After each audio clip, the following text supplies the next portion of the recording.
Episode 173 to be continued. दोनों की आपस में आंखें टकराईं। कुछ देर के लिए दोनों कहीं खो से गए। उन दोनों को ये एहसास ही नहीं था कि उनके आसपास के लोग आपस में उन दोनों के बारे में क्या बातें कर रहे होंगे। दोनों को बैक टू वर्ल्ड अयांश की आवाज़ लाई, जो आयशा को की कुर्ती को खींचते हुए बोला, मम्मा। अयांश की आवाज़ सुनते ही आयशा ठीक से खड़ी हो गई और अपने कपड़े सही करने लगी। आप ठीक तो हैं? उस शख्स ने आयशा से पूछा। उसकी आवाज़ में काफ़ी कंसर्न सुनाई पड़ रहा था। आयशा ने अपने मुंह पर आ रहे बालों को कान के पीछे किया और अपना सिर हाँ में हिला दिया और बड़बड़ाई, थैंक यू। मम्मा, आप तो बाहर बात करने आए थे, फिर ये अंकल कौन है? आपके न्यू फ्रेंड है क्या? एक बार फिर से आयशा के कानों में अयांश की आवाज़ पड़ी। उसने अपने पास खड़े अपने बेटे को देखा तो उससे बोली, नहीं बेबी, हम फ्रेंड्स नहीं हैं, इनफैक्ट हम आज पहली बार मिले हैं। अयांश का इतना लंबा ओ सुनकर आयशा से घूरने लगी, तो अयांश ने लिप्स पर अपनी छोटी सी इंडेक्स फिंगर रख ली और शांत हो गया। हल्की सी मुस्कान के साथ उस शख्स ने आयशा से कहा, आप बच्चे को क्यों डांट रही हैं? बच्चे को तो खुद ही रीज़न नहीं पता होगा उसके ओ करने का, ना समझ होते हैं छोटे बच्चे तो अयांश चिढ़ गया और आयशा के आगे आकर खड़ा हो आकर बोला, अपने हाथ आगे बांध कर, ओ हेलो अंकल, मैं छोटा बच्चा नहीं हूँ, I am a big boy and one and only man of my mama's life, understand? You better understand. ये लास्ट की कुछ लाइंस अयांश ने अपने बालों पर स्टाइल मारते हुए कही तो वो शख्स हंस पड़ा। तभी आयशा ने भी अयांश को पीछे से खींच लिया और बोली, बेटा, ऐसे बात नहीं करते हैं, बैड मैनर्स। तो अयांश ने अपने गाल फुला लिए और सामने खड़े उस शख्स को घूरने लगा। हल्की सी मुस्कान के साथ वो शख्स आयशा से बोला, अपना हाथ आगे बढ़ाते हुए, हाय, आई एम हर्ष, हर्ष राजपूत। तो आयशा ने भी हर्ष के साथ हैंडशेक किया और अपना नाम बताया, I am Ayesha Singh Bedi and this is my son Ayansh. Oh, बड़ा ही प्यारा नाम है, अयांश। हेलो अयांश, आप बहुत क्यूट हो।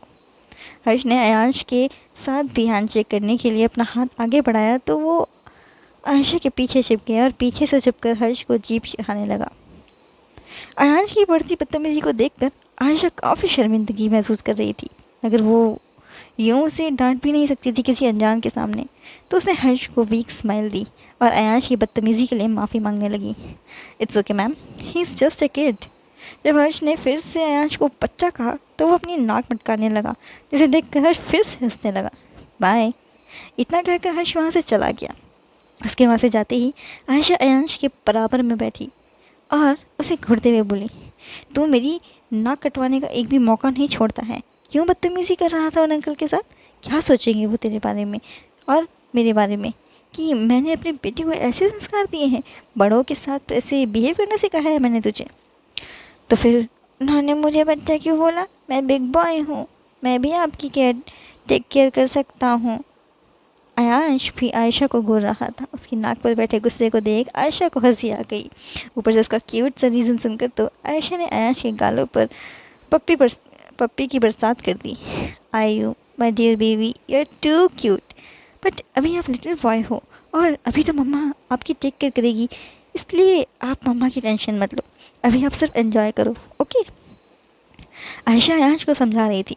इतने में वहाँ पर सायशा आ गई, हाथ में 2 बड़े बड़े कैरी बैग्स लेकर। इस वक्त वो आयशा और अयांश को गुस्से से घूर रही थी। तो अयांश को याद आया कि असल में तो वो अपनी माँ को देखने आया था और बातों ही बातों में उलझ गया।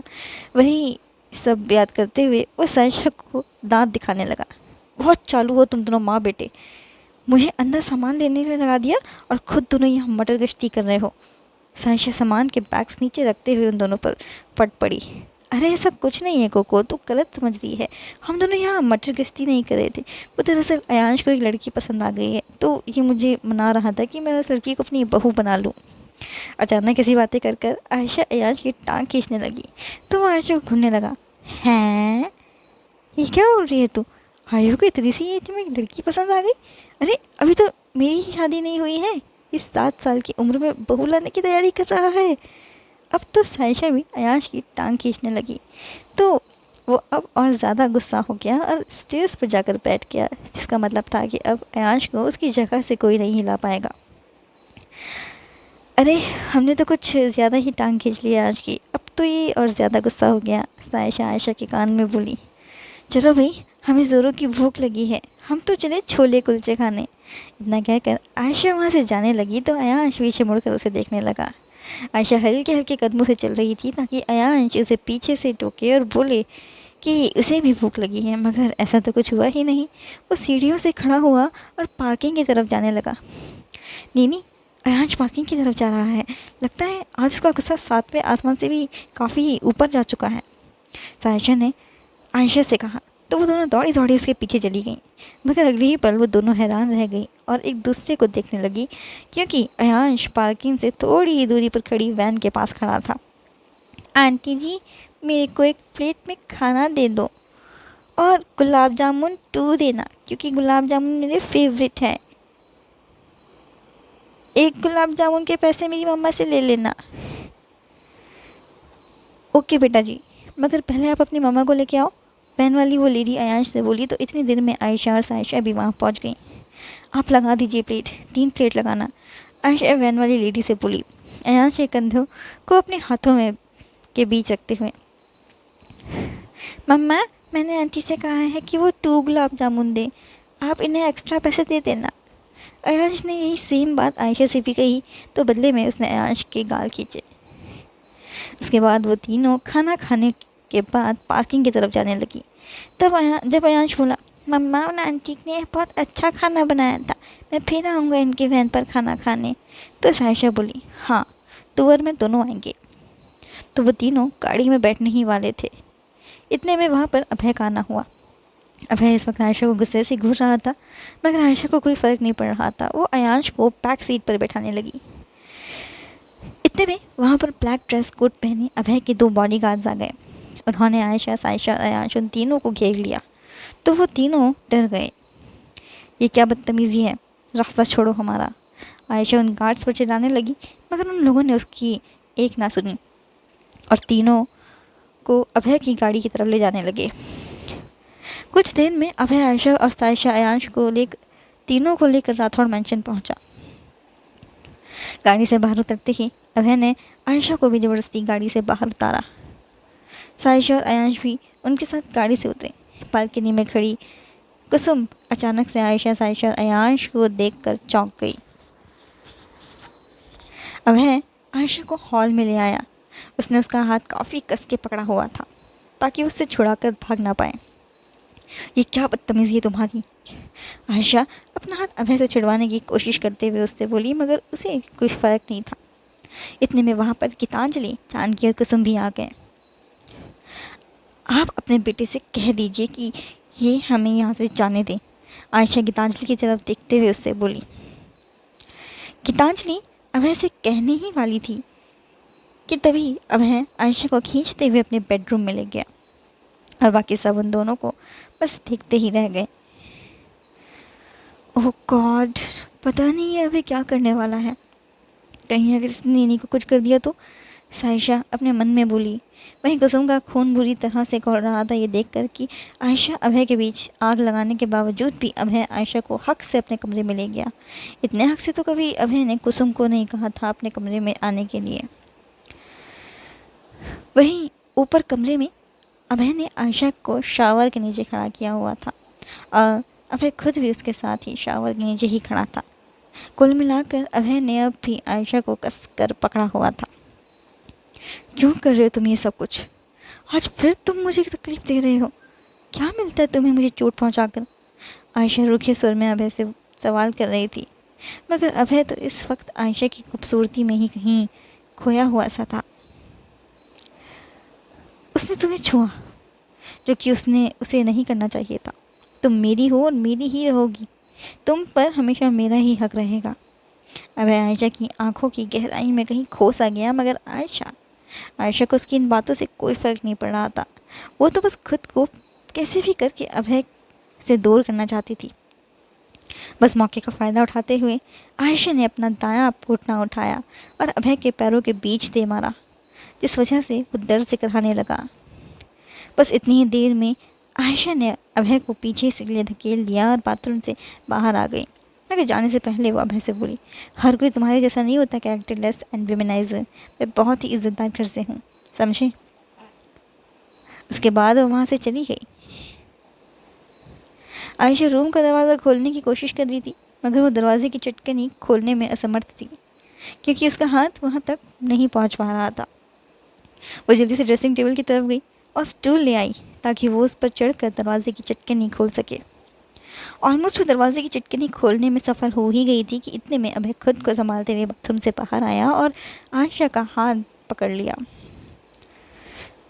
तुम अब कहीं नहीं जा सकती, मैं तुम्हें कहीं नहीं जाने दूंगा। अब तुम, मैं और हमारा बेटा, हम तीनों एक साथ रहेंगे। अभय अब भी दर्द से करा रहा था, मगर अपने उस दर्द को सहन करते हुए वो ऐसे ये सब बोल रहा था। तुम होते कौन हो फैसला करने वाले? फैसला मेरा चलेगा, तुम्हारा नहीं। और ना ही अयाश तुम्हारे साथ रहेगा। वो वहीं रहेगा जहाँ उसकी माँ कहेगी उसे रहने के लिए। इसलिए तुम तो भूल ही जाओ कि अयाश तुम्हारे साथ रहेगा। इतना कहकर आयशा ने फिर से अभय को पीछे के लिए धकेल दिया और दरवाज़ा खोल कर बाहर चली गई, जहाँ मानव और अयाश की भी जंग छिड़ी हुई थी। ये मेरा हाउस है और वो मेरे डैड हैं, तेरे नहीं, समझा तू? मानव अयांश पर चिल्ला रहा था, मगर बदले में उसे अयांश कभी जीप चढ़ाता तो कभी उसकी एक्टिंग करके उसे चिढ़ाने लगता, जिस वजह से मानव काफ़ी ज़्यादा इरिटेट होने लगता। वहीं कुसुम अपने बेटे मानव को अयांश के साथ हाथापाई करने से रोक रही थी, क्योंकि अगर अयांश को हल्की सी भी खरोंच आ जाती तो अभय मानव को ज़रा भी नहीं बख्शता। तुम खड़ी खड़ी देख क्या रही हो? अपने बेटे को रोक नहीं सकती हो क्या? मेरे बेटे के साथ बदतमीजी ना करें। कुसुम मानव के हाथों को कसकर पकड़ते हुए सायशा से बोली। तो सायशा ने तिरछी मुस्कान के साथ कुसुम का जवाब दिया, क्यों? मैं क्यों रोकूं अयांश को? अयांश इस खानदान का वारिस है, अभय का खून है, उसका अंश है, फिर मैं क्यों रोकूं उसे? जैसा बाप वैसा बेटा। अभय भी कुछ इसी तरह चिढ़ता है, कुछ इसी तरह चिढ़ाता है सामने वाले को, जैसे अभी अयांश चिढ़ा रहा है मानव को। और वैसे भी हम लोग हमारे बच्चे को कभी भी किसी भी चीज़ के लिए रोकते टोकते नहीं करते। He is free to whatever he want. उसे ज़रूरत नहीं है किसी के भी गाइडेंस की। इतने में वहाँ पर आयशा आ गई और आयश को अपने पास बुला लिया। तभी अभय भी आ गया नीचे हॉल में। उसे देखते ही मानव ने रोने का नाटक शुरू कर दिया। तो अभय ने वरीड होकर उससे पूछा, क्या हुआ बेटा, आप रो क्यों रहे हो? Dad, Ayansh is a bad boy, he is irritating me, I can't handle him. एक बार फिर से मानव ने अपनी चाल चली अयांश को अभय की नज़रों में गिराने के लिए। तभी आयशा ने भी अपने बेटे अयांश से पूछ लिया, क्या हो गया बेबी, आपने क्या किया? तो अयांश ने कोई जवाब नहीं दिया। हम बताते हैं क्या चल रहा है यहाँ पर। ये लड़का, कुसुम अपनी बात पूरी कर ही रही थी, तभी सायशा उस पर जोर से चिल्लाई, शट अप। माँ भी चालबाज और बेटा भी चालबाज। मैं बताती हूँ क्या हो रहा था यहाँ पर। सायशा अभय की तरफ मुड़ी। बड़े दावे करते हो ना तुम अभय कि अयांश तुम्हारा बेटा है, मगर ये तुम्हारा बेटा है, इसका मतलब तो ये हुआ कि अयांश का इस घर पर भी पूरा हक है। He is free to move, no restrictions for him. Then is this boy to stop, who is this boy to stop your son? Saisha बोलते बोलते इतना हाइपर हो गई कि उसने गुस्से में आकर टेबल पर रखे वास को तोड़ दिया।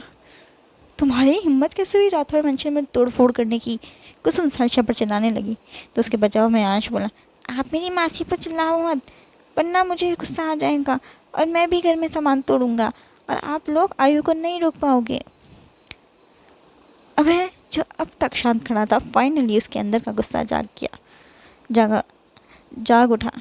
नहीं नहीं अयांश, सायशा या आयशा और मानव के लिए नहीं, बल्कि कुसुम के लिए। पता है क्यों? क्योंकि मानव की गलती और बदतमीजियों की जिम्मेदारी अक्सर कुसुम की होती थी। वो ही मानव को सबके खिलाफ मैनिपुलेट करती है। मुझे किसी से भी कुछ नहीं सुनना है। मैंने मानव की सुनी है और अब मैं अयांश की सुनूंगा। वो क्या कहना चाहता है? अचानक अभय की टोन नर्म हो गई जैसे ही उसने अपनी नज़रें अयांश की तरफ फेरी। बोलो बेटा, अब क्या कहना चाहते हो? नर्म स्वर में अभय ने अयांश से पूछा। मैंने तो कुछ भी नहीं करा, मैं तो बस मेरी मम्मा को ढूंढ रहा था इस बिग हाउस में। ऊपर कॉरिडोर में मुझे मानव मिल गया तो ये मुझे रोका टोकी करने लगा कि इधर मत जाओ, उधर मत जाओ, ये हाथ मत लगाओ, वो हाथ मत लगाओ। और फिर मुझे हाथ पकड़ कर नीचे हॉल में ले आया और फिर मुझे इंसर्ट करने लगा। अयांश ने अभी इतना ही कहा था कि उसे बीच में ही आयशा, सायशा और अभय ने करेक्ट किया। इंसर्ट नहीं होता है, इंसल्ट होता है। हाँ हाँ, वही वही वही किया है इसने मुझे, इंसल्ट। कि मैंने ऐसे बिग हाउस पहली बार देखा है तो मैं यहीं कोई चोरी ना कर दूँ। मैं तो सब कुछ सच सच कह रहा हूँ। आपका बेटा मुझे नीचा दिखा रहा था। अयांश ने जैसे ही अपनी बात पूरी करी तो अभय मानव की तरफ मुड़ा। मानव, आपने सच में ऐसा कहा अयांश से?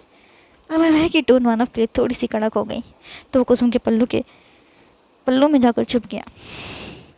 बेटा, आप डर क्यों रहे हो? डैड आपको डांट नहीं रहे हैं, बस आपसे इतना जानना चाहते हैं कि क्या सच में आपने अयांश के साथ इस तरह से बिहेव किया है? इस बार अभय की टोन काफ़ी नर्म थी मानव के साथ। आयशा, जो ये सब कुछ देखकर काफ़ी इरिटेट हो चुकी थी, वो बोली, ये आप लोगों का फैमिली मैटर है, हम लोग चलते हैं। फिर उसने अयांश को अपनी गोद में उठा लिया और वहाँ से चली गई। आयशा के वहाँ से जाने के बाद अभय कुसुम पर चिढ़ गया। तुम कब सुधरोगी? कितनी बार कह चुका हूँ मैं तुम्हें कि मानव को अच्छी बातें सिखाया करो, ना कि बुरी बातें। हमने क्या किया? और मानव को संस्कार देने का ठेका हमने नहीं ले रखा है। मानव आपका भी बेटा है, आप भी इसे अच्छे संस्कार दे सकते हैं। कुसुम भी अभय के साथ बहस करने में जुट गई। तभी मानव की नज़र दरवाजे पर पड़ी। उसने देखा कि आयशा, सायशा और अयांश वो तीनों भीगे हुए थे, जिस वजह से एंट्रेंस पर पानी हो चुका था। अरे, आप लोग यहाँ क्यों खड़े हैं? अंदर चलिए, पीछे से अनिरुद्ध की आवाज़ आई। वो भी काफ़ी भीगा हुआ था। अभय से नज़र चुराते हुए आयशा बोली, बाहर मौसम ख़राब है, रेड अलर्ट जारी हुआ है, इसलिए हमें बारिश रुकने तक यहीं रहना पड़ेगा। इट्स ओके, ये तुम्हारा ही घर है, अभय हल्की सी मुस्कान के साथ आयशा से बोला और लंबे लंबे कदमों से एंट्रेंस की तरफ बढ़ गया। मैं आपके कपड़े चेंज करवा देता हूँ, वरना आप बीमार हो जाओगे। अभय ने आयश को अपनी गोद में उठा लिया तो वो अपनी माँ को देखने लगा। मैं खुद करवा दूँगी आयश के कपड़े चेंज, तुम इसे हैंडल नहीं कर पाओगे, आयशा दबी हुई आवाज़ में बोली। तो तुम भी साथ चलो, मम्मा और पापा मिलकर आयु बेबी के कपड़े चेंज करेंगे। अब मुझे नापी चेंज करने का मौका तो नहीं मिल पाया था बेबी के लिए कपड़े ही सही। ये सब बातें अभय सिर्फ आयशा को ही देखते हुए बोल रहा था। वहीं कुसुम का तो दिल कट रहा था अभय को आयशा के साथ देखकर। अभय अयांश और आयशा को मानव के रूम में ले गया और मानव के वार्डरोब से कपड़े निकालने लगा। इतने में आयशा अयांश को बाथरूम में ले गई नहलाने के लिए, ताकि उस पर लगी कीचड़ को वो मिटा सके। मम्मा, हमारा वाला बाथरूम कितना बड़ा है ना, बड़ा वाला बाथटब, बहुत सारा फोम, मेरे टॉयज़ भी। अयांश की सारी बातें आयशा से कह रहा था, मगर वो सिर्फ उसकी बातों पर कर रही थी और कुछ नहीं। बाथरूम के दरवाजे पर खड़ा अभय अयांश की सारी बातें सुन रहा था। चलो, आप कपड़े पहना देती हूँ मैं आपको। हम अभी किसी और के घर पर है ना बेटा, इतनी फरमाइश नहीं करते हैं। आयशा अयांश को समझाने लगी तो उसने अपने गाल फुला लिए। अयांश को टॉवल में रैप करके आयशा उसे बाथरूम से बाहर ले आई, जहाँ अभय उन दोनों का पहले से ही इंतज़ार कर रहा था। चलो, अब पापा आयु बेबी के क्लोथ्स चेंज करेंगे। अभय ने अयांश को बेड पर खड़े कर दिया और टॉवल को खोलने वाला था, मगर अयांश ने उसका हाथ पकड़ लिया और बोला, मेरे क्लोथ मेरी मम्मी चेंज करती है, आप मत करो, आई एम अनकम्फर्टेबल। लेकिन बेटा, आप एक बॉय हो, क्या आपको अच्छा लगता है या आपके क्लोथ्स एक गर्ल से चेंज करवाना? मैं कह रहा हूँ ना कि आपके कपड़े मैं चेंज करूँगा, आपकी मम्मा नहीं करेंगी। अभय ने अयांश को अपनी बातों में उलझा लिया और धीरे धीरे उसे कपड़े पहनाने लगा। लेकिन मेरे क्लोथ्स, अयांश कहने से को बचा ही नहीं था, क्योंकि अभय ने चालाकी से उसे अपनी बातों में फंसा कर उसके कपड़े चेंज कर दिए थे। वहीं नीचे हॉल में सायशा भी अपने कपड़े चेंज करके आ चुकी थी। उसे ना चाहते हुए भी साड़ी पहननी पड़ गई गीतांजलि की, क्योंकि वो किसी भी हाल में कुसुम के कपड़े नहीं पहनना चाहती थी। नीचे हॉल में कुसुम टांग पर टांग चढ़ाई बैठी थी सोफे पर। उसके सामने अनिरुद्ध और सायशा भी बैठे हुए थे। वो इतनी देर में शांति सभी के लिए चाय ले आई। सायशा अनिरुद्ध से बोली, आयु बारिश में भीग गया था, हम उसे चाय नहीं दे सकते, हल्दी वाला गर्म दूध देते हैं पानी पीने के लिए, ताकि वो बीमार ना पड़े। तो क्या दूध मिल सकता है? सायशा काफ़ी ज़्यादा हिचक रही थी ये सब बोलते हुए।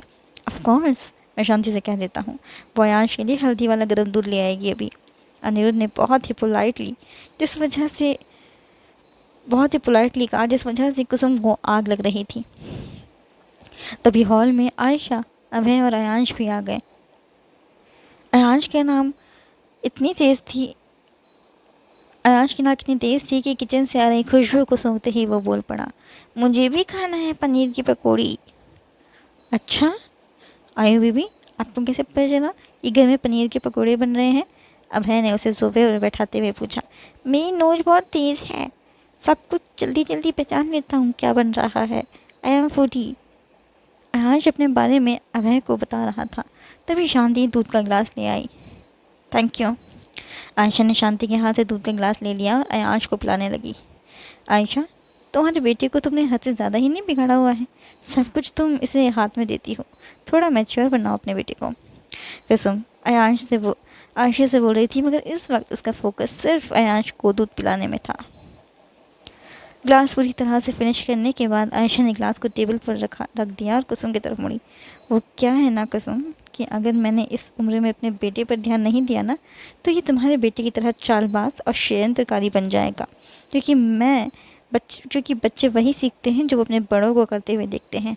और वैसे भी मेरा बेटा बहुत इनोसेंट है, सेंसिटिव है, इसे अपनी फैमिली अपनी नज़रों के सामने चाहिए होती है। और फिर मेरा बेटा तो है ही इतना प्यारा कि हर कोई इसके साथ रहना चाहता है। तो तुम अपने बेटे की चिंता करो, मेरे बेटे की नहीं। इसकी चिंता करने के लिए मैं हूँ। आयशा से बुरी तरह बेइज्जत होने के बाद कुसुम अभय की तरफ मुड़ी और बोली, आप कुछ नहीं कहेंगे इसे? ये हमारी बेइज्जती कर रही है आपके सामने और आप मज़े ले रहे हैं, क्योंकि तुम काम ही ऐसे करती हो बेइज्जत होने वाले। कोई भी क्या ही करे, और फिर तुम अपनी लड़ाई खुद लड़ो ना, मैं क्यों लड़ूँ? बड़ी ही कैजुअली अभय ने ये बात कह डाली तो अयांश हंसने लगा। आंटी, आपको मेरी मम्मा के साथ में अच्छे से बात करनी चाहिए, फिर मेरी मम्मा आप पर गुस्सा नहीं करेगी, ओके? अयांश कुसुम को समझाने लगा तो कुसुम उसे खा जाने वाली नज़रों से घूरने लगी। तुम अपनी उम्र से कुछ ज़्यादा ही बड़ी बातें करते हो, बच्चे हो, बच्चे की तरह रहो, बच्चे बड़ों के बीच में नहीं बोलते।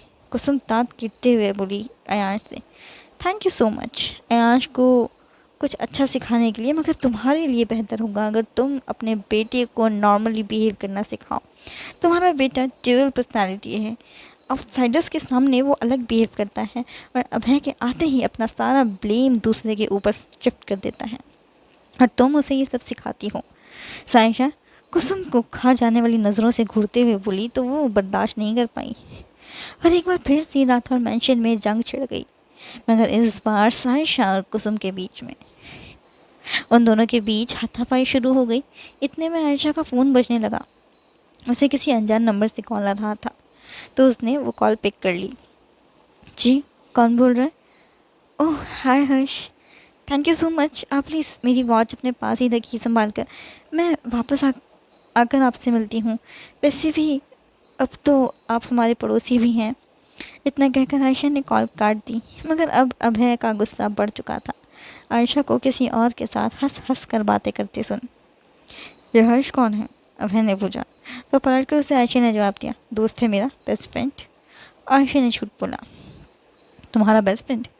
उससे कह देना कि वो अपनी हद में रहे, एक बच्चे की माँ हो तुम भी अपनी लिमिट में रहो, और तो तुम्हारे लिए बेहतर होगा, और तुम भी अपनी लिमिट में रहो तो तुम्हारे लिए भी बेहतर होगा। मेरी लाइफ में ताक झाँक करने के से बेहतर होगा कि तुम अपनी लाइफ में ध्यान दो, समझे?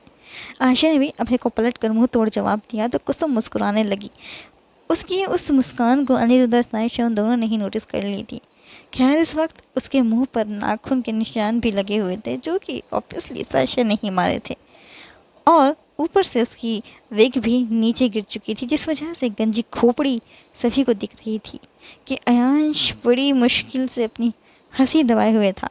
आंटी, आप अच्छी लग रही हो, गंजी आंटी, अयांश ने एक बार फिर से कुसुम को गंजी कह डाला तो वो उसे एक टुक घूरने लगी कि अभी अगर वो वहाँ पर आयशा, सायशा, अभय, अनिरुद्ध ये लोग ना होते तो वो उसे ठीक तरह से बताती। आज के लिए बस इतना ही। अगर आपको आज का एपिसोड अच्छा लगा तो कमेंट करें, वीडियो को लाइक करें, शेयर करें एंड चैनल को सब्सक्राइब करना ना भूलें। Till then take care and bye bye.